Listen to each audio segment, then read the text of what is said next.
హల్లెలూయా. అంతేనా? హల్లెలూయా. ఇంకా గట్టిగా హల్లెలూయా. దేవుని పరిశుద్ధమైన శ్రేష్టమైన నామానికి కృతజ్ఞతాస్తుతులు చూపిస్తున్నాను.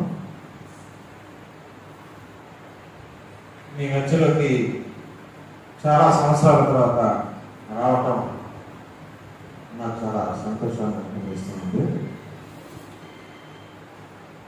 మీలో చాలా మందికి నేను తెలుసు. అది యేసుదాస్ గారు నేను చాలా సంవత్సరాల క్రితం అది ఇక్కడ అలాగే చుట్టుపక్కల ప్రాంతాల్లో కూడా చాలా స్వార్థ సభలు కూడా ఏర్పాటు చేశారు. అలాగే ఇదే సంఘంలో సేవకుల మీటింగ్స్ కూడా ఏర్పాటు చేశారు. దేవుడు వారి మధ్యలో నన్ను వాక్య పరిచర్య కోసం వాడుకోవడం జరిగింది. యేసుదాస్ గారు వయసులో చాలా పెద్ద వ్యక్తి అయినా, నాకు తండ్రి సమాన వయస్కులైనా కూడా మరి ఒక స్నేహితుడిగా నాతో మాట్లాడటం కానీ మేము ప్రవర్తించడం కానీ జరిగింది. నిజంగా ఆయన జీవితంలో నేను ఎన్నో విషయాలు ఆయన చూసి నేను నేర్చుకోవడం ఉంటుంది. మనం భక్తిలో ఎంత ఎదిగినా ఒదిగి ఉండాలి.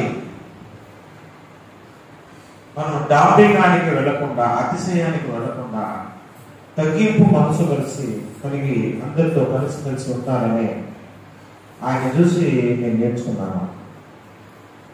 ఆయన చాలా ముక్కుసూటి మనిషి, చాలా రోషం కలిగిన భక్తి పరుడు. అబద్ధ బోధల్ని ఎట్టి పరిస్థితుల్లో ఒప్పుకునే మనస్తత్వం కాదు ఆయన. అబద్ధాన్ని ఖండించడానికి చాలా ధైర్యం చేసి మొండిగా ముందుకెళ్ళిపోయే వ్యక్తిత్వం. చాలా మంది క్రీస్తును బైబిల్ను వ్యతిరేకిస్తున్నటువంటి ముస్లిం సహోదరులతో కూడా ఆయన గంటల సేపు చర్చించేటువంటి వ్యక్తి. ఎల్లప్పుడూ బైబిల్ చదువుతుంటాడు. అసలు రిఫరెన్స్ల మీద రిఫరెన్స్లు చెప్పేస్తా ఉంటాడు. మనం ఏదైనా సందర్భాన్ని ఆయన ముందు ఎత్తితే ఆ సందర్భానికి సంబంధించినటువంటి ఎన్నో విషయాలను ఆయన చాలా లోతుగా చెప్పాడు అన్నమాట. మంచి రోషం కలిగినటువంటి ఏబియా వంటి, ఫీనహాస్ వంటి రోషం కలిగినటువంటి భక్తుడు. నేను ఆయన గురించి ఎక్కువ చెప్పాల్సిన అవసరం లేదు, ఎందుకంటే ఆయనతో ఎక్కువగా ప్రయాణం చేసింది మీరే కాబట్టి మీలో చాలా మంది తెలిసాను. ఆయన క్రమంగా నడుచుకోకపోతే చాలా గట్టిగా చెప్తారు. వీళ్ళు బాధపడి నా సంఘం నుంచి దూరం అయిపోతారేమో, మళ్ళీ రాకుండా ఉండిపోతారేమో అనేది ఉంటుందని గట్టిగా చెప్పేస్తారు. నిజంగా ప్రతి మనిషి కూడా ఈ భూమి మీద నుంచి మరణం అనే పేరుతో వెళ్ళిపోవచ్చు. ఆయన బస్సు ముందు వచ్చింది మరణం అనే బస్సు, ఆయనకి వెళ్ళిపోయాడు. పరదేశం అనే మంచి సుందరమైన తోటలో దేవుని ఒడిలో, యేసయ్య ఒడిలో సేద తీరుతూ విశ్రాంతి తీసుకుంటూ ఆయన ఆనందిస్తున్నాడు. మన బస్సు కూడా వెనకాలే వస్తుంది. ఆయన బస్సు ముందు వచ్చిందంటే మన బస్సు ప్రతి ఒక్కరు ఎవరికి సంబంధించిన మరణం అనే బస్సు రోజు వస్తుంది. మనం కూడా ఎక్కి వెళ్ళిపోతాం. సో ఇది ఏమైనా ఆయనతో అంత మంచి భక్తిపరులతో నేను కలిసి కొంతకాలం తిరిగాను అని చెప్పుకోవడానికి నిజంగా నేను చాలా గర్వపడతాను. ఆయన సమాధి కార్యక్రమానికి నేను చాలా దూరంగా ఉండటం వల్ల రాలేకపోయాను. అప్పుడు ఏలూరు అవతల నాకు సడన్గా తెలిసింది. కాలేజీలో సువార్త సేవ చేస్తూ కాలేజీలో లెక్చర్ రోడ్డు నేను చేస్తుంటాను కాబట్టి నాకు సమయానికి సెలవు ఇవ్వలేదు, నేను రాకపోలేదు. సో ఇది ఏమైనా ఆయన స్థాపించిన సంఘంలో ఆయన సంపాదించిన ఆత్మల మధ్యలో నేను ఉండటానికి నిజంగా నేను చాలా సంతోషిస్తూ ఉన్నాను. ఆయన వెళ్ళిపోయిన తర్వాత ఆయన కుమారుడు మరి ఆ బాధ్యతను తీసుకొని ఇది దేవుని పని, దేవుని పరిచర్య. దీన్ని మనం కొనసాగించాలి. ఈ భారం నా తండ్రికి ఉన్న భారం నాకు కూడా ఉంది అని దేవుడిని చేత అభిషేకించబడి మా తండ్రి గారు ఉన్నప్పుడే ఆయన కూడా ట్రైనింగ్ తీసుకుని ఆయనతో పాటు సేవలో పరిచర్యలో వాడబడుతూ మంచి వాక్య జ్ఞానాన్ని కూడా నేర్చుకుని మరి సేవను ముందుకు తీసుకెళ్తున్నాం. నిజంగా నాకు రాగానే చాలా సంతోషం అనిపించింది. చాలా మంది ప్రార్థన చేశారు. చాలా క్రమం కూడా అంతకు ముందున్న దానికంటే ఇంకా మారిందని అనిపిస్తుంది. చాలా మంది పెద్దలు ప్రార్థన చేశారు, చాలా మంది స్త్రీలు కూడా ప్రార్థన చేశారు. నాకు ఒక హెబ్రోన్ క్రమం అని అనిపించింది. ఎందుకంటే నేను చాలా మందిరాలకు వెళ్తుంటాను, చాలా మంది నన్ను ఇన్వైట్ చేస్తుంటారు. సేమ్ హెబ్రోన్ క్రమం లాగా నాకైతే అనిపిస్తుంది. 2 ఆరాధనలు ఒకరి తర్వాత ఒకళ్ళు ప్రార్థనకు ఆరాధన చేయడం చాలా మంచి క్రమం అన్నమాట. చాలా సంతోషం. మీ మధ్యలోకి నన్ను ఆహ్వానించినటువంటి యేసుదాస్ గారి కుమారుడు కూడా నా పరిచయం తెలియజేస్తున్నాను. ప్రభునందు నాకు అత్యంత ప్రియమైన సహోదరు సహోదరులారా, కొద్దిసేపు మనం దేవుని మాటలను ధ్యానం చేద్దాం. 12:32 అయింది. ఖచ్చితంగా అనుకున్న సమయానికి 1 లోపే మనం ఊహించేస్తాం. విన్న కొద్దిసేపు మనం దేవుని మాటలు చాలా శ్రద్ధగా ఆలకించాలి. ఎందుకంటే దేవుని మాటలు ఏదో పంచుకోవాలనే నేను చాలా దూరం నుంచి ప్రయాసపడి వచ్చాను. కాబట్టి మీరు శ్రద్ధ కలిగి ఏకాగ్రత కలిగి దేవుని మాటల పైన మీ మనస్సును లగ్నం చేసి మరి వినాలి. దేవుని వాక్యం ఎంతో శక్తి కలిగినది. చెప్తున్న నేను, వింటున్న మీరు, మనమంతా మట్టి వంటి వారము, పురుగు వంటి వారము. కానీ దేవుని శక్తి చాలా బలమైనది. దేవుని వాక్యం చాలా శక్తివంతమైనది. ఈ దేవుని మాటలే ఈ విశ్వాన్ని సృష్టించే. ఈ దేవుని మాటలే నిన్ను నన్ను తల్లి గర్భంలో రూపించే. ఈ దేవుని మాటలే మనలో జీవాన్ని నింపాయి. ఆ మాటలు బండను, కొండను సైతం బద్దలు చేయి శుద్ధి వంటిది. ఈ విశ్వాన్ని సైతం కాల్చి బూడిద చేసే అగ్ని వంటిది. చాకలి వారి సబ్బు వంటిది. ఎంతో శక్తి కలిగిన వాక్యం మన జీవితాలను మార్చేది వాక్యమే. ఆ వాక్యాన్ని వింటున్నప్పుడు కాస్త కూస్త భయం కలిగి ప్రవర్తన జాగ్రత్తగా ఉండి మనం నేర్చుకునే ప్రయత్నం చేయాలి. చుట్టుపక్కల ఇంటి వాళ్ళు ఏదైనా విషయాన్ని మనతో పంచుకుంటున్నప్పుడు, ఏదైనా గొడవని కానీ లేకపోతే ఏదైనా సందర్భాన్ని కానీ ఒక విషయాన్ని మనం చెప్తున్నప్పుడు మనకు అర్థమైంది కదా, ఇంకా తిరిగి ప్రశ్న కూడా వేస్తాం. మరి ఈ లోకంలో ఎన్నో విషయాలు అర్థం చేసుకుంటున్న మనకి మరి బైబిల్ గ్రంథంలో చెప్తున్న మాటలు కూడా అర్థం చేసుకోవాలి కదా. అర్థం చేసుకోవడానికి ప్రయత్నం చేయాలి కదా. ఏమీ అర్థం కాకుండా లేచి వెళ్ళిపోతామా? చుట్టుపక్కల ఏదైనా విషయాన్ని చెప్తున్నప్పుడు గంట సేపు అయిన తర్వాత ఏం అర్థం కాకుండా వెళ్ళిపోతామా? దాన్ని అర్థం చేసుకోవడానికి అవసరమైతే గుచ్చి గుచ్చి ఎన్నో ప్రశ్నలు అడిగి మరి కానీ క్లియర్గా తెలుసుకునే వెళ్తాం. అలాగే మరి అన్ని పనులు మానుకొని దేవుని మందిరానికి మనం వచ్చినప్పుడు ఈ వాక్యం కోసం ఏమైనా వచ్చింది. ప్రార్థన అయితే ఇంటి దగ్గర కూడా చేసుకోవచ్చు, పాటలు అయితే ఇంటి దగ్గర కూడా పాడుకోవచ్చు. కానీ దేవుడు ఎన్నుకున్నటువంటి దైవజనులు, దేవుని ఏర్పాటులో ఉన్నటువంటి దైవ సేవకులు ఆత్మాభిషక్తులై దేవుడు వాళ్ళతో మాట్లాడినటువంటి విషయాలను మనకు బోధిస్తారు. కాబట్టి మందిరానికి రావడానికి ప్రధానమైన కారణం ఏంటంటే వాక్యం వింటాను. పాట ఎవరైనా పాడతారు, ప్రార్థన ఎవరైనా చేస్తారు, కానీ మరి వాక్యం ఎవరు చెప్తారు? ఎవరు పడితే వాళ్ళు చెప్పలేదు. ఎవరు పడితే వాళ్ళు చెప్పొచ్చు, లోక జ్ఞానం చెప్పొచ్చు, కానీ దేవుని జ్ఞానంతో నింపబడిన పరిశుద్ధులు, అభిషిక్తులైన భక్తులు ఉంటారు కదా, వాళ్ళ నోట్లో దేవుడు గుచ్చినటువంటి మాటలు మనం వినడానికి ఆయనకు వచ్చింది. కాబట్టి సమయం మనం వృధా చేయకూడదు, చాలా జాగ్రత్తగా వినే ప్రయత్నం చేయాలి. ప్రభునందు ప్రియమైన దేవుని బిడ్డ, చాలా మంది పెద్దవాళ్ళు ఇక్కడ ఉన్నారు, వయసులో చాలా పెద్దవాళ్ళు. మిమ్మల్ని అందరినీ బట్టి దేవుడు నేను సూచిస్తున్నాను. మీరు మీ విలువైన సమయాన్ని వెచ్చించి దేవుని మందిరంలో గడపాలని వచ్చారు. మీరు చాలా ధన్యులు. అయితే ఒకప్పుడు లోకంలో అందరి వలె జీవనాన్ని కొనసాగిస్తున్నటువంటి మనం, అందరి వలె బ్రతుకుతున్న మనం, ఎన్నో ఆశల మధ్యలో, కోరికల మధ్యలో, రంగుల వలయంలో, రంగురంగుల లోకములో విచ్చలవిడిగా ఇష్టానుసారంగా బ్రతుకుతున్నటువంటి మనను దేవుడు ఒకరోజు పిలిచాడు. దేవుడు పిలిచిన తర్వాత ఆ పిలుపుకు మనం లోపడ్డాం. దేవుడు ప్రతి వ్యక్తిని పిలుస్తూ ఉంటాడు ఈ భూమి మీద. అందరూ మానవ మనసు పొంది, రక్షణ పొంది పరలోక రాజ్యానికి రావాలనేదే దేవుని చిత్తం, దేవుని ఇష్టం, దేవుని బలమైన కోరిక. అందుకే ప్రతి వ్యక్తికి దేవుడు అవకాశం ఇస్తూ ఉంటాడు. సువార్త ద్వారా పిలుస్తూ ఉంటాడు, వ్యక్తుల ద్వారా పిలుస్తూ ఉంటాడు, కళల ద్వారా, దర్శనం ద్వారా ప్రతి వ్యక్తితో దేవుడు మాట్లాడాలని ప్రయత్నం చేస్తూ ఉంటాడు. కానీ దానికి లోపడకుండా లోకంలోనే ఉండిపోయారు మిగతా అందరూ. మనం దానికి లోబడి, సువార్తకు లోబడి, దేవుని మాటకు లోబడి, ఆ పిలుపుకి లోబడి బాప్తిస్మం తీసుకొని రక్షణ పొందుకొని దేవుడి మందిరాలకు మనం ఉంటాం. దేవుడు మనల్ని ఎందుకు పిలిచాడు? ప్రధానమైన కారణం ఏంటి? ఎన్నో కారణాలు ఉంటాయి, అందులో ప్రధానమైన కారణం అసలు దేవుడు మనల్ని ఎందుకు పిలిచాడు. బైబిల్ గ్రంథంలో నుంచి ఒక మాట చూద్దాం, ఎందుకు పిలిచాడు అనే దానికి. మొదటి తెస్సలోనికీయులకు రాసిన పత్రిక, పౌలు గారు మొదటి తెస్సలోనికీయులకు రాసిన పత్రిక 4వ అధ్యాయము 7వ వచనాన్ని మనం ఒకసారి గమనిస్తే, మొదటి తెస్సలోనిక పత్రిక 4వ అధ్యాయము 7వ వచనాన్ని గమనిస్తే బైబిల్ గ్రంథం చాలా స్పష్టంగా బోధిస్తూ ఉంది. ఒక విషయం చెబుతా ఉంది. ఏంటో తెలుసా? పరిశుద్ధులవుటకే దేవుడు మనలను పిలిచెను కానీ అపవిత్రులుగా ఉండుటకు పిలువలేదు.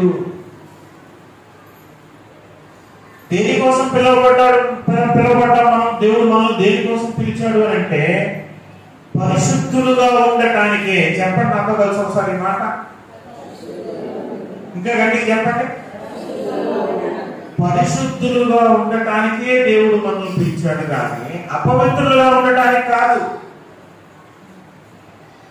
ప్రియమైన సహోదరి సహోదరుడా, నిన్ను నన్ను దేవుడు పిలిచింది ఎందుకోసమో తెలుసా?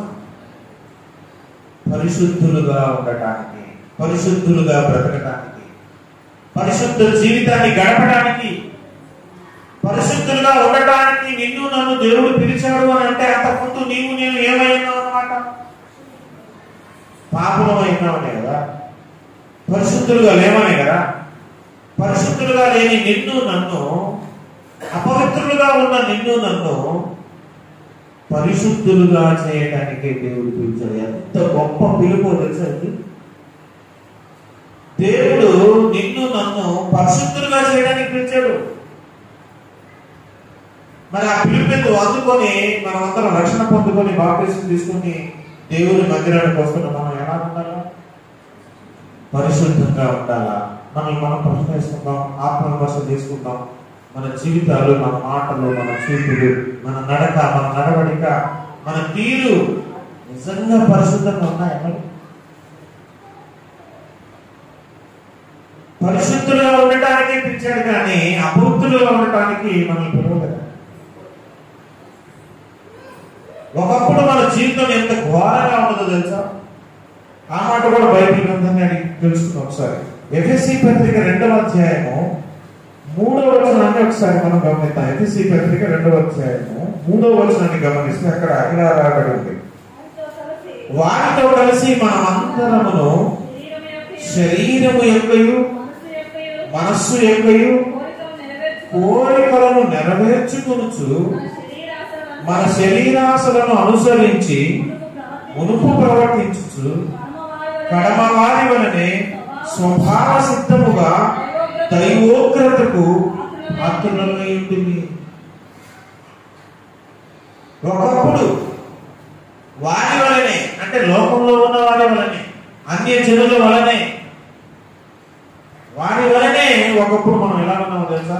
శరీరము యొక్క, మనస్సు యొక్క కోరికలను నెరవేర్చుకుంటూ, శరీరం ఎలా చెప్తే అలా నడుచుకున్నామట ఒకసారి. ఒకప్పుడు మనం శరీరానికి ఏది సుఖమో దాన్ని అనుభవించాం, ఏది కోరుకుంటే అది ఇచ్చాం. తాగాము, తిన్నాము, తిరిగాము, చెడు సహవాసాలు, చెడు అలవాట్లతో, చెడు పదార్థాలతో మన శరీరాన్ని పాడు చేసుకున్నాం. శరీరం ఎలా చెప్తే అలా నడుచుకున్నాం.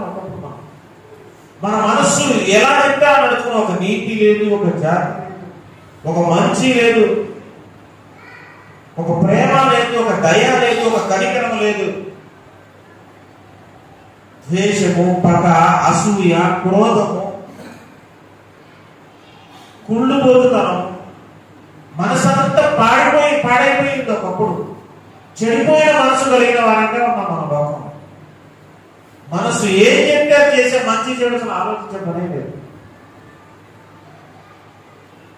మనస్సు యొక్క ఇష్టము చొప్పున, శరీరం యొక్క ఇష్టము చొప్పున వారి కోరికలను నెరవేర్చుకుంటూ, మన శరీరాశను అనుసరించుకుంటూ ప్రవర్తించుతూ కడమ వారి వలె, మిగతా వారి వలె స్వభావ సిద్ధంగా దేవుని ఉగ్రతకు పాత్రమై ఉన్నాం. ప్రియమైన సహోదరి సహోదరుడా, ఒకప్పుడు నువ్వు నేను దేవుని ఉగ్రతకు పాత్ర, శాపకరమైన జీవితాలు, శాపాన్ని అనుభవిస్తూ ఉన్నాం. దేవుని ఉగ్రతకు గురైపోయిన పాత్రలుగా ఉన్నాం. ఒక మాట చెప్పాలంటే, నీవు నీ కుటుంబం, నేను నా కుటుంబం. మన కుటుంబం అంటే తెలుసుగా, మీ ఇంట్లో మీ పిల్లలు, మీ భార్య, మీ భర్త, మీరు మీ కుటుంబం అంతా కట్టుకొని రేపు అగ్నిగుండంలో వెళ్ళిపోవడానికి సిద్ధంగా ఉన్నారు. ఒకప్పుడు దేవుని ఉగ్రతకు కట్టంతా వెళ్ళిపోవడానికి సిద్ధంగా ఉన్న రోజుల్లో నుంచి, ఆ శాపం నుంచి, ఆ ఉగ్రత నుంచి దేవుడు నిన్ను నన్ను పిలిచాడు, విడిపించాలని, రక్షించాలని. ఆ భయంకరమైన అగ్నిగుండానికి నీవు, నీ కుటుంబం, నీ భార్య, నీ బిడ్డలు కట్టకట్టుకొని వెళ్ళకూడదని. శరీరం చెప్పినట్టు నడుచుకుంటే, మనసు చెప్పినట్టు నడుచుకుంటే నీ ఇంటిని పాలు మొత్తం అగ్నిగుండంలోకి వెళ్ళిపోబోతుంది. దాని నుండి రక్షించడానికి, ఆ జీవితం నుంచి విడుదల కలుగు చేయడానికి, ఆ శాపాన్ని తుడిచి పవిత్రమైన జీవితాన్ని నీకు ఇవ్వడానికి యేసు ప్రభువు ఈ లోకానికి వచ్చాడు. మనం పిలువబడింది క్రీస్తులోకి వచ్చిన తర్వాత, సంఘంలోకి వచ్చిన తర్వాత, యేసయ్యలోకి వచ్చిన తర్వాత, రక్షణ పొందుకున్న తర్వాత మన ఇష్టానుసారంగా పిచ్చిగా ప్రవర్తించడానికి, పాప జీవితాన్ని జీవించడానికి కాదు. నువ్వు అపవిత్రంగా ఏమాత్రం బ్రతకడానికి వీలేదు. అలా అనుకుంటే అసలు నిన్ను ఎంత కష్టపడి దేవుడు తన స్వరక్తాన్ని కాచి నిన్ను కొనాల్సిన అవసరం ఏముంది, నిన్ను పిలవాల్సిన అవసరం ఏముంది? నువ్వు పవిత్రంగా లేనప్పుడు, అపవిత్రమైన జీవితాన్ని ఇప్పుడు కూడా బ్రతుకుతూ ఉంటే అసలు దేవుడు పిలవటం ఎందుకంటే? దేవుడు పిలిచిందే నిన్ను నన్ను పవిత్రులుగా చేయడానికి, పరిశుద్ధులుగా చేయడానికి, అపవిత్రులుగా బ్రతకడానికి కాదు. అలాగైతే మనం అసలు క్రైస్తవులకు రావడం కూడా ఎందుకు? కానీ ఈరోజు మనుషుల జీవితాలు చూడాలి. అనేక సంఘాల్లో ఉన్నటువంటి చాలా మంది విశ్వాసం జీవితాలు చూడండి. నేను మీకు చెప్పాల్సిన అవసరం లేదు. పరిశుద్ధంగా బ్రతుకుతున్నారా? గుండెల్లో భయం ఉందంటారా? దేవుని భయం. పరిశుద్ధులుగా ఉండటానికి దేవుడు మనల్ని పిలిచాడు. దేవుని ఉగ్రతకు పాత్రగా ఉపయోగ సహోదరులు నీవు ఒకప్పుడు ఆ ఉగ్రత నుంచి కాపాడటానికే నీకు పిలిపొచ్చు. మొదటి దశలోనికి రాసిన పత్రిక 5వ అధ్యాయం 9వ వచనాన్ని చూసాం అనుకోండి.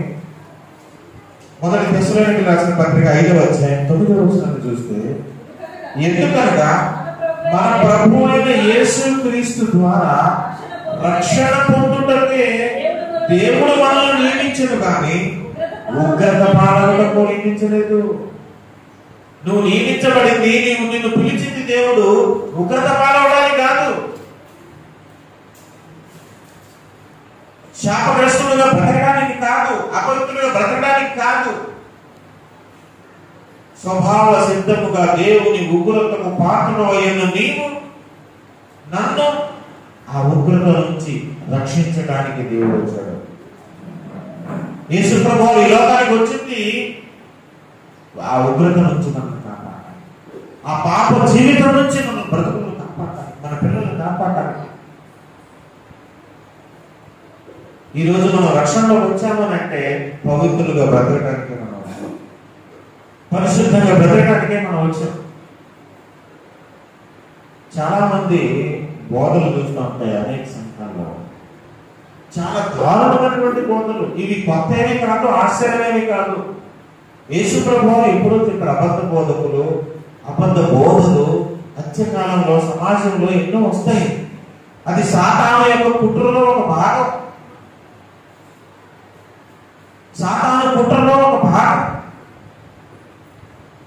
దేవుడి సేవ చేస్తున్నామనే ముసుగులో సాతాను ఏజెంట్లు అంటారు.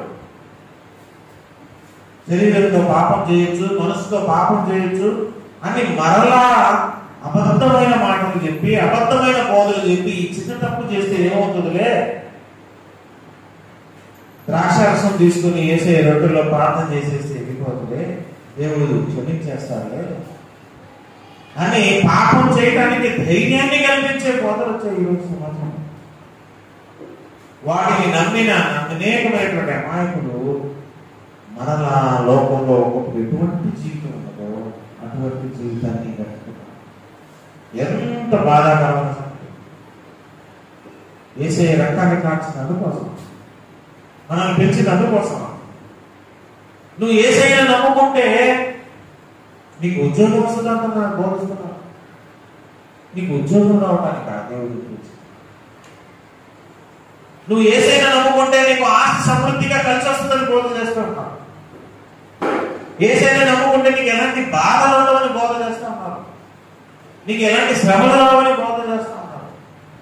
నీ జీవితం అంతా పూల పాను వంటిది అని బోధ చేస్తూ ఉన్నారు.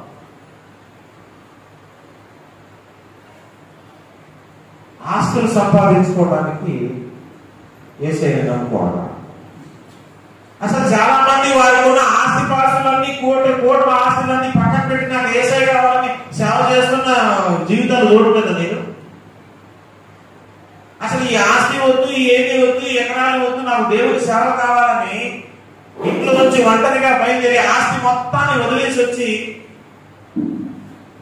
తినడానికి అన్నం కూడా లేకుండా సేవ చేస్తున్న దైవజనులు ఎంతమంది ఉన్నారు?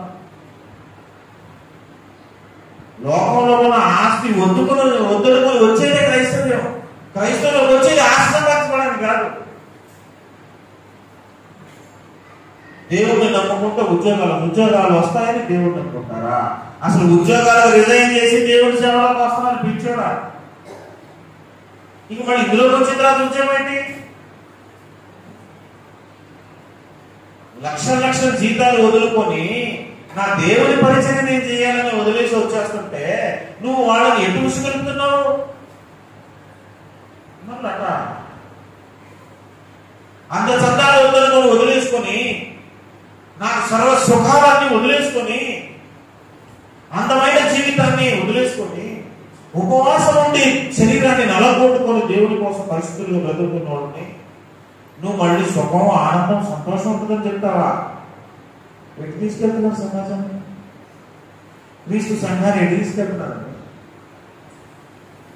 మనం ఇక్కడ వచ్చి భక్తి చేయడానికి, భక్తి సాధన చేయడానికి, మోకాళ్ళ జీవితాన్ని సంపాదించుకోవడానికి, ప్రార్థన పరులు కావడానికి, ఉపవాసం ఉండి శరీరాన్ని నలగొట్టుకోవడానికి, అందంగా తయారవడానికి, సుఖంగా సంతోషంగా బతకడానికి. ఈ బోధలన్నీ ఎలా ఉన్నాయి? సమాజం అంతా చెడిపోతా ఉంది. ఉద్యోగాలు సంపాదించుకోవడానికి కాదు.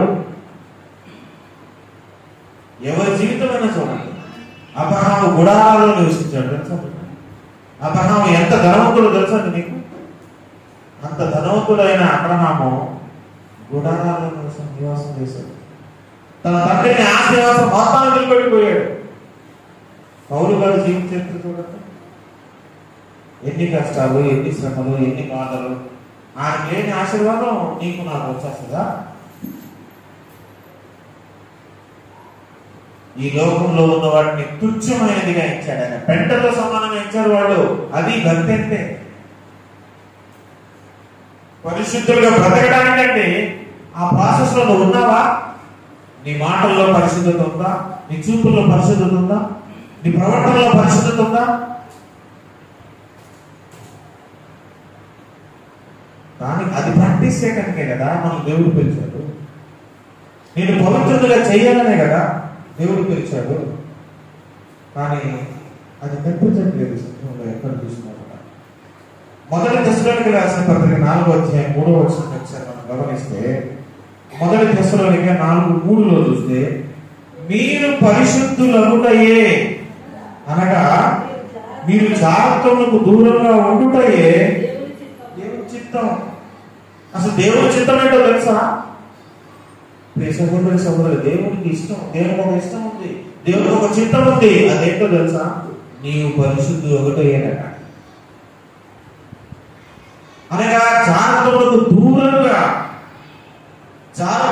దూరంగా ఉండటే దేవుని చిత్తం. అదే మొదటి తెస్సలోనిక 4:4 వచనాన్ని చూస్తే మీలో ప్రతి వాడును దేవుని ఎరుగని అన్ని జనుల వలె కామాభిలాష ఎందు కాక పరిశుద్ధత ఎందును ఘనత ఎందును తన ఘటము అంటే శరీరమును ఎట్లు కాపాడుకొనవలెనో అది ఎరుగు ఉండుటే దేవుని చిత్తం. దేవుని చిత్తం అంటే ఏమనుకుంటున్నావు? పరిశుద్ధత యందు తన శరీరమును తన ఘటమును ఎట్లు కాపాడుకోవాలో తెలిసిన వాడే తిరిగి ఉండటమే దేవుని చిత్తం. నువ్వు పరిశుద్ధుడు అవుట దేవుని చిత్తం. నువ్వు పరిశుద్ధులుగా ఉండటానికి నీ శరీరాన్ని ఎట్లా కాపాడుకోవాలి, ఏ సందర్భాల్లో ఎంత జాగ్రత్త కలిగి ఉండాలో తెలుసుకోవడమే దేవుని చిత్తం. మరి దేవుని చిత్తాన్ని అసలు తెలుసుకునే ప్రయత్నం చేస్తున్నారంట సమాజం. దేవుని మనసులో ఒక ఇష్టం ఉన్నది, ఒక చిత్తం ఉన్నది. ఆ చిత్తం ఏంటని మనం తెలుసుకోకుండా పరిశుద్ధులవుటయే దేవుని చిత్తమట. పరిశుద్ధంగా మన శరీరాన్ని, మన ఘటమును, ప్రతి వాడు తన ఘటమును ఎలాగో కాపాడుకోవడంలో తెలుసుకోవడమే దేవుని చిత్తమట. మొదటి యోహాను సువార్త 5వ అధ్యాయము 13వ వచనాన్ని కూడా ఒకసారి మనం చదువుదాం. మొదటి యోహాను పత్రిక 5వ అధ్యాయము 13వ వచనంలో ఆయనను బట్టి మనకు కలిగిన ధైర్యం ఏంటనగా ఆయన చిత్తానుసారముగా, మొదటి యోహాను 5:13లో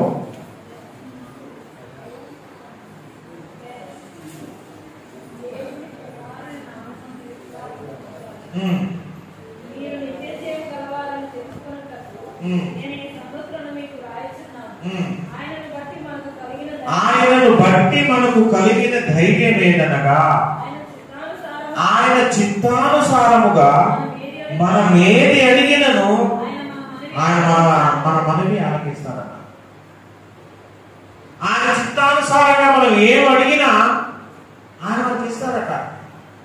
అంటే మనం అడిగేవన్నీ ఎలా ఉండాలి? ఆయన చిత్తానుసారంగా ఉండాలి. ఆయన చిత్తం ఏంటి? నీవు పరిశుద్ధుడు ఒకటయ్యే ఆయన చిత్తం. పరిశుద్ధత పొందుటూ నీ ఘటాన్ని, శరీరాన్ని ఎలా కాపాడుకోవాలో తెలుసుకొని ఉండటమే దేవుని చిత్తం. దేవుని చిత్తమే నువ్వు పరిశుద్ధంగా ఉండాలనేది అయినప్పుడు దేవుని చిత్తానుసారంగా నువ్వు అడిగి ప్రార్థన చేయటువంటి అర్థం ఏంటి? నువ్వు ఏమడగాలి? నువ్వు ఏది అడిగినా దేవుని చిత్తానుసారంగానే అడగాలి. దేవుని చిత్తం ఏంటి? నీవు పరిశుద్ధంగా ఉండాలని. మరి ప్రార్థన ఏం చేస్తుంటాము? ఎక్కువ సాధారణంగా ఏం చేస్తాం? నాకు మన సమస్యలన్నీ ఒక లిస్ట్ అంతా ఆయన ముందు చెప్తాం. మంచిదే, తప్పలేదు. కానీ అసలు సిసలైన ప్రార్థన ఏంటి? దేవుని చిత్తానుసారంగా చేసే ప్రార్థన. దేవుని చిత్తం ఏంటి? నీవు నేను పరిశుద్ధులుగా ఉన్నానని. అంటే పరిశుద్ధంగా నన్ను మార్చు ప్రభువా, నా మాటల్లో పరిశుద్ధత లేదు ప్రభువా. ఎన్నిసార్లు సత్యం మాట్లాడాలని అనుకున్నా అన్ని అబద్ధాలే మాట్లాడుతున్నాను ప్రభువా. వాళ్ళ మీద వీళ్ళ మీద కొండెములు చెప్తూ ఉన్నాను ప్రభువా. నా నాలుకను మరి సాధు చేయలేకపోతున్నాను ప్రభువా, కంట్రోల్లో పెట్టలేకపోతున్నాను ప్రభువా. నోరు తెరిస్తే అబద్ధాలే వచ్చేస్తున్నాయి ప్రభువా. నేను వద్దనుకుంటున్నాను కానీ వచ్చేస్తున్నాయి ప్రభువా. ఇటువంటి అపవిత్రమైన మాటలు, కొండెపు మాటలు, అబద్ధపు మాటలు, మోసకరమైన మాటలు, సహజత్వంతో కూడిన మాటలు, ఇవి నా నోట రాకుండా నా నోటిని, నా పెదవులను, నా నాలుకను నీ పరిశుద్ధాత్మ అగ్ని చేత కాల్చి పుటక వేసి పవిత్రీకరించుము. నా మాటల్లో పవిత్రత దయచేయము, పరిశుద్ధత దయచేయము అని ప్రార్థన చేస్తున్నారు. ఇది కదా దేవుని చిత్తానుసారమైన ప్రార్థన అంటే. దేవుని చిత్తమే నేను పరిశుద్ధపరచాలనుకున్నప్పుడు నీ పరిశుద్ధత కొరకైన ప్రార్థన ఏంటి మరి? నేను అన్యాయంగా ఇతరుల మీద కోపం ఉంచుకుంటున్నాను ప్రభువా, నా మనసులో అంత కుతంత్రంతో నిండి ఉంది ప్రభువా, ఇతరులు బాగుపడుతుంటే ఓర్చుకోలేని స్థితి ఉన్నది, ఇతరులు నాకంటే బాగా ప్రార్థన చేస్తూ ఉంటే ఓర్చుకోలేని స్థితి నాలో ఉన్నది. నా మనసు మార్చుకోండి, నా మనస్సులో పవిత్రత దయచేయమని ఎప్పుడైనా ప్రార్థన చేస్తాను. చెడ్డవారితో సహవాసం చేస్తున్నాను, దేవుని సంఘానికి వస్తున్నటువంటి పరిశుద్ధులతో సహవాసం చేయలేకపోతున్నాను,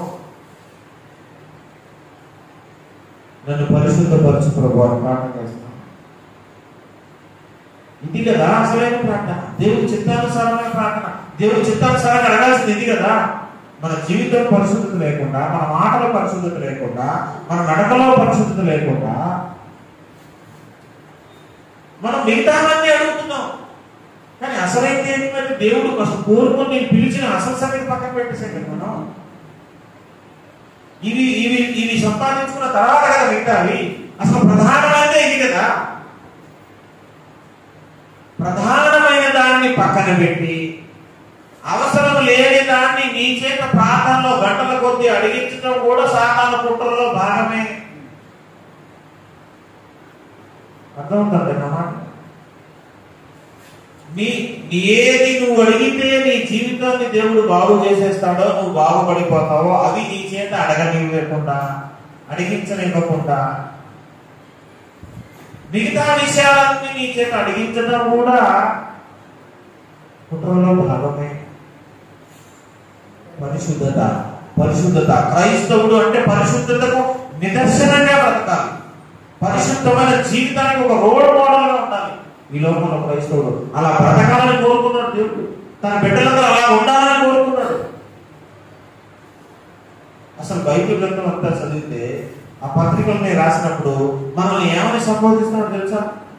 పౌలు గారి చేత దేవుడు ఏమని సంబోధిస్తున్నాడు తెలుసా? చూద్దాం ఒక మాటలు అవి కూడా. ఎఫెసీ పత్రిక 1వ అధ్యాయం 1వ వచనం చూడండి. ఎఫెసీ పత్రిక 1వ అధ్యాయం 1వ వచనం. దేవుని చిత్తం వలన క్రీస్తు యేసు అపోస్తలులైన పౌలు దేంట్లో ఉన్న పరిశుద్ధులు? ఎఫెసులో ఉన్న పరిశుద్ధులు అంటే ఎఫెసు సంఘంలో ఉన్న పరిశుద్ధులు అంటే సంఘంలో ఉండాల్సింది ఎవరు? ఎఫెసులో ఉన్న పరిశుద్ధులు అంటున్నాను కదా. తర్వాత పత్రిక ఫిలిప్పు పత్రిక 1వ అధ్యాయం 1వ వచనం. ఫిలిప్పులో ఉన్న క్రీస్తు యేసు నందలి సకల పరిశుద్ధులకు చూడు. ఫిలిప్పు పట్టణంలో ఉన్న సంఘంలో ఉన్నటువంటి సకల పరిశుద్ధులకు వాళ్ళందరూ ఎవరట? పరిశుద్ధులు. తర్వాత పత్రిక కొలస్సీ పత్రిక 1వ అధ్యాయం 1వ వచనం. కొలస్సీలో ఉన్న పరిశుద్ధులకు. ఈ పత్రికలన్నీ రాస్తూ పౌలు గారు ఆ సంఘం విశ్వాసులతో ఏమని చెప్తున్నాడు? మీరందరూ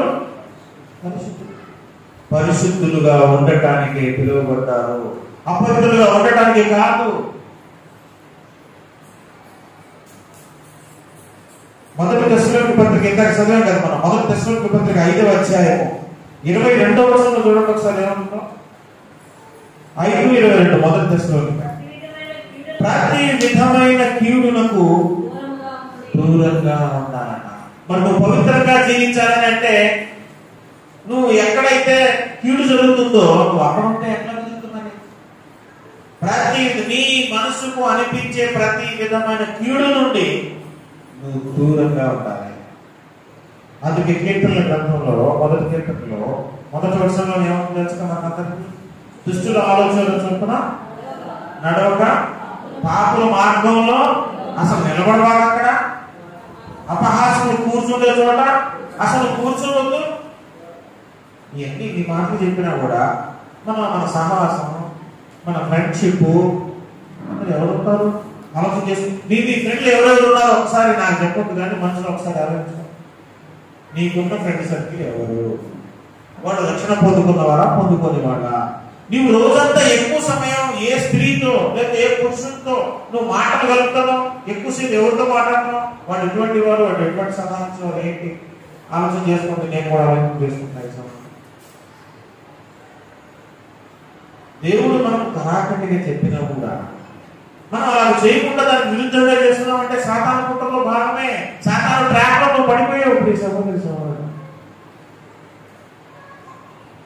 పరిశుద్ధంగా ఉంటా, ప్రతి విధమైన కీడుకు దూరంగా బ్రతికితేనే అది సాధ్యమవుతుంది. నువ్వు పాపం మధ్యలో నువ్వు తిరుగుతూ వాళ్ళతో సహవాసం చేస్తూ ఉంటే, ఇప్పుడు యేసుప్రభు వారు పాపల మధ్యలో ఉన్నాడు, పాపంతో కలిసి భోజనం చేశాడు.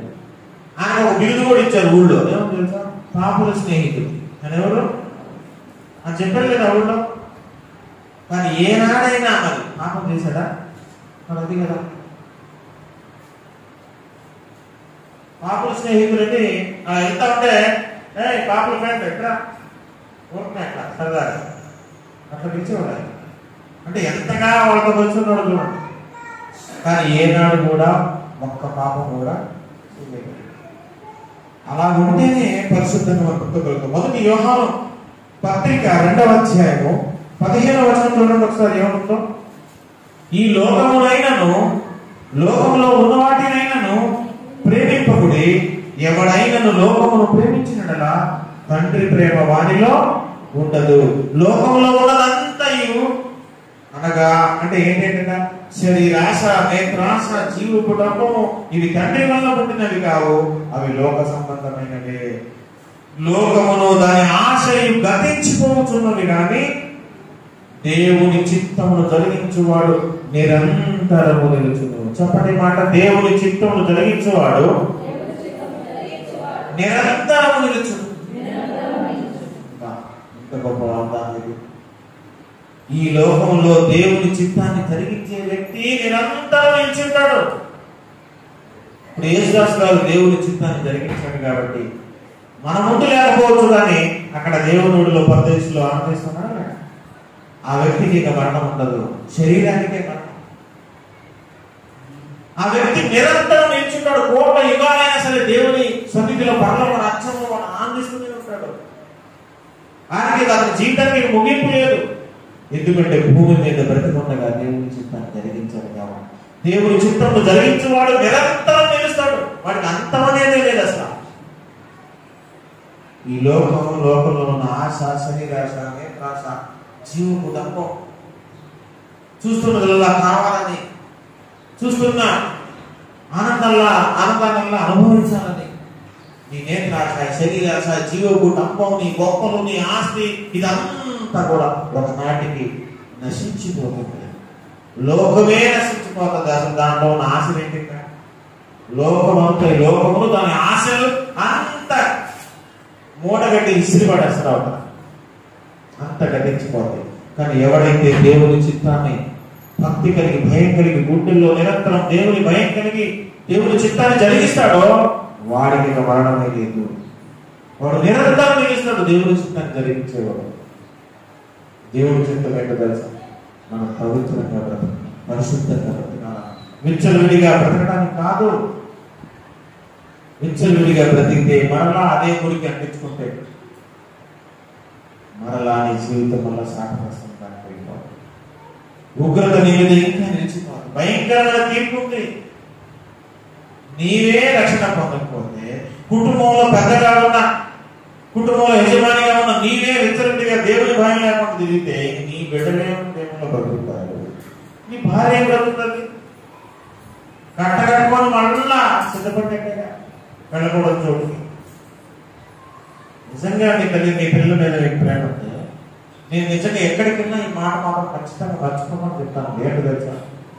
మనందరం మన పిల్లల్ని ప్రేమిస్తున్నామా లేదా? మీరు మీ పిల్లల్ని ప్రాణం కంటే ఎక్కువగా ప్రేమిస్తున్నామా లేదా? మీ పిల్లోడు ఒక 2 గంటలు కనబడకపోతే మీరు బాగా హడావుడి చెప్తారు లేదా? టెన్షన్ వచ్చేస్తా లేదా? కంగారు పడతాం లేదా? ఏంటంటే కంగారు పడతాం మీరు? పిల్లోడికి బాగా ఫీవర్, 103 జ్వరం వస్తుంది, తగ్గట్లేదు, పొద్దున్న సాయంత్రం దాకా కంగారు వస్తుందో లేదు? మీ పిల్లోడు ఏది కొనిమని అడిగితే అది ఇస్తున్నారా లేదా? అంటే మీ పిల్లల మీద మీకు అపారమైన ప్రేమ ఉంటేగా. మరి మీ పిల్లవాడు రక్షణ పొందకపోతే, దేవుని సన్నిధిలో మోకరించి ప్రార్థించకపోతే, వాడు బాప్తిసం తీసుకోకపోతే, యేసయ్యను తన హృదయంలో చేర్చుకోకపోతే వాడు ఎక్కడికి వెళ్తాడు చెప్పండి? మీ పిల్లలైనా మా పిల్లలు ఎక్కడికి వెళ్తారు చెప్పండి? నరకానికి వెళ్తారు. మరి వాడు ఇలాగే బ్రతికితే, ఇప్పుడు చాలా మంది యవనస్తులు పాడైపోతున్నారు. చూస్తూ కూడా తల్లిదండ్రులు గద్దించట్లేదు, మందించట్లేదు, దేవుని మందిరానికి తీసుకురావట్లేదు. వాడు మాట్లాడలేదని నువ్వు వదిలిపెట్టావంటే దాని అర్థం తెలుసా? వాడు రేపు ఇలాగే బ్రతికితే నరకానికి ఖచ్చితంగా వెళ్తామని నీకు తెలుసు కూడా వాడు పోతపోయాడండి, మేము ఎంత పర్లోకానికి మా వాడు కాదే కారణండి అని నువ్వు వదిలేసినట్టేగా.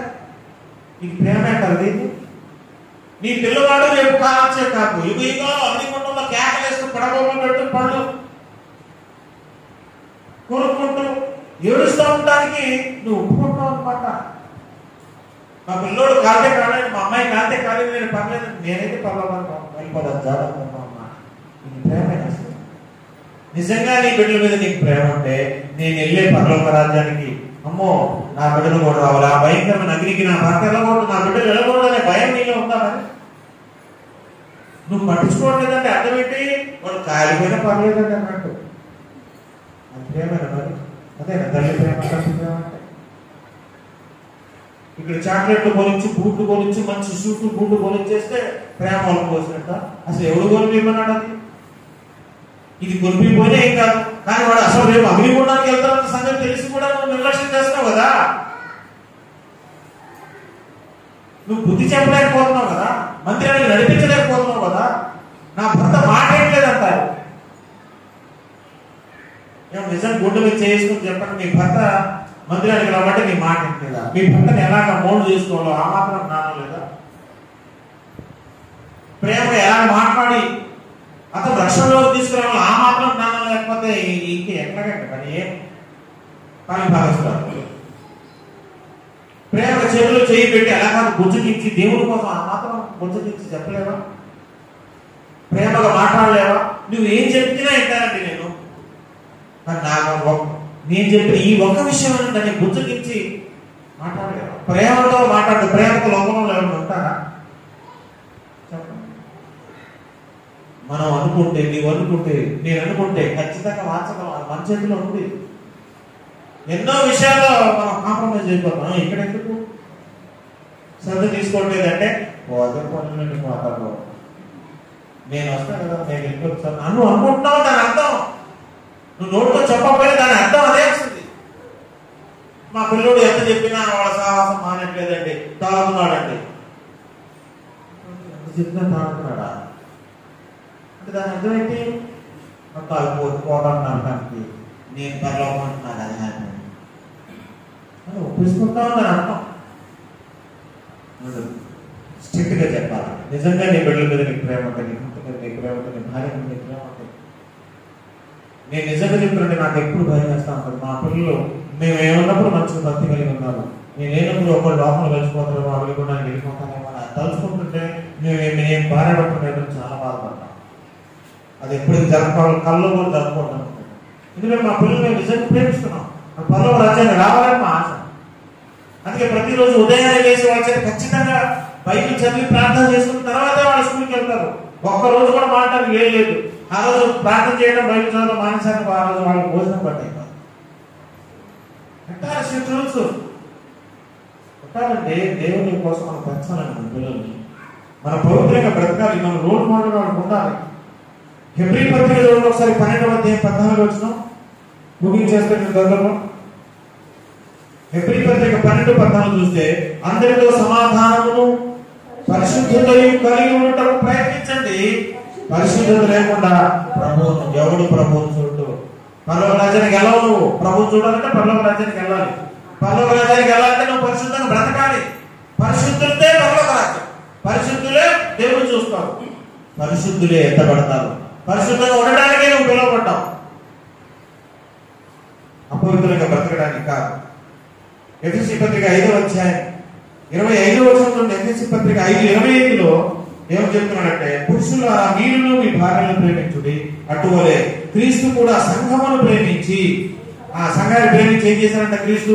అది కళంకమైనను ముడత అయినను అట్టిది మరి ఏదైనను లేక పరిశుద్ధమైనది గాను నిర్దోషమైనది గాను మహిమగల సంఘము గాను ఆయన తన ఎదుట దాన్ని నిలబెట్టుకునవలెనని వాక్యముతో ఉదక స్నానము చేత దాన్ని పవిత్రపరిచి పరిశుద్ధపరచుటకై దాని కొరకు తను తాను అప్పగించుకున్నాడు. ఆయన యేసు ప్రభువు వచ్చి మరణానికి అప్పగించుకుంది ఎందుకోసమో తెలుసా?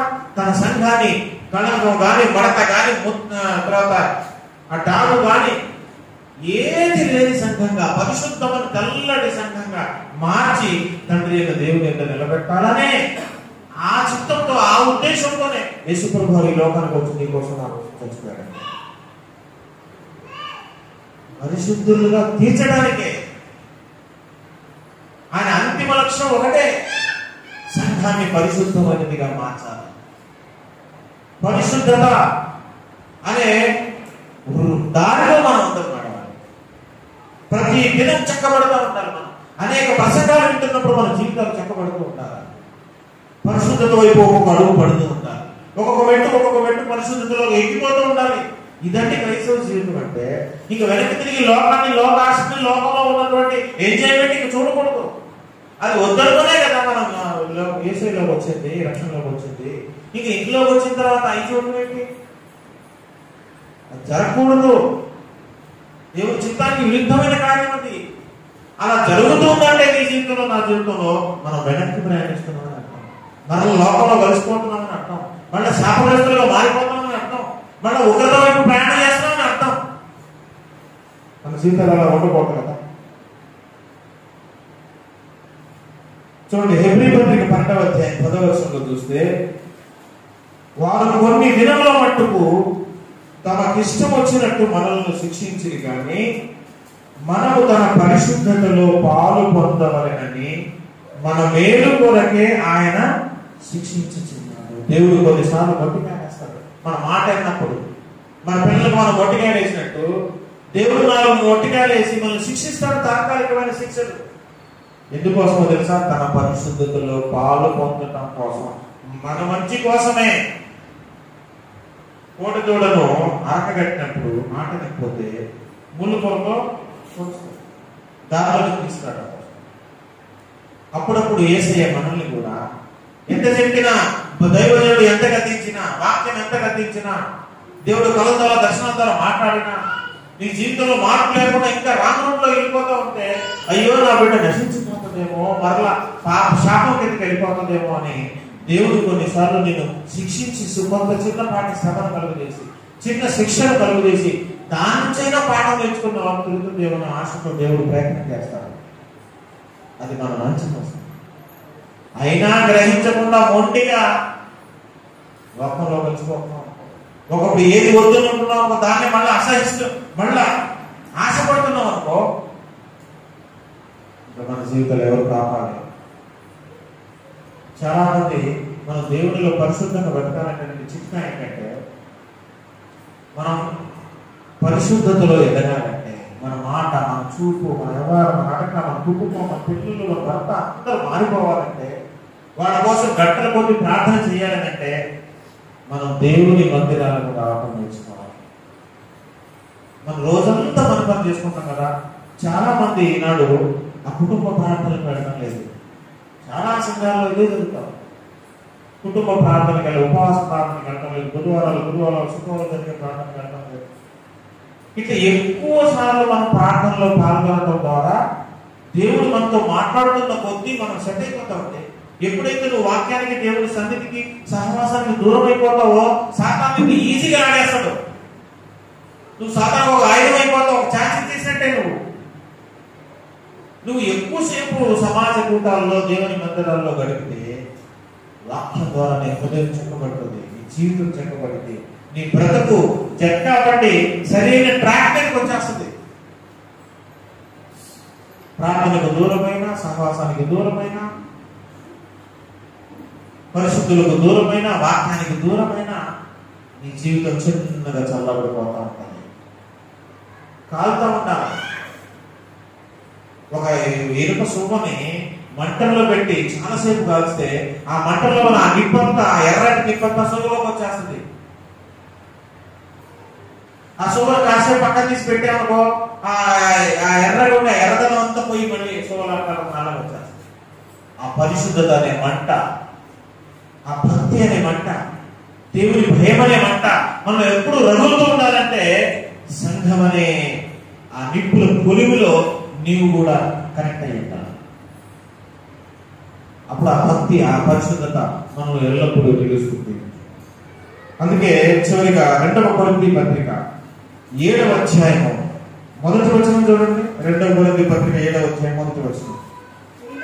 ప్రియులారా, మనకు ఈ వాగ్దానములు ఉన్నది కనుక దేవుని భయముతో పరిశుద్ధతను సంపూర్తి చేసుకోవచ్చు, శరీరమును ఆత్మకును కలిగిన సమస్త కల్మషము నుండి మనల్ని పవిత్రులుగా చేసుకుంటున్నాము.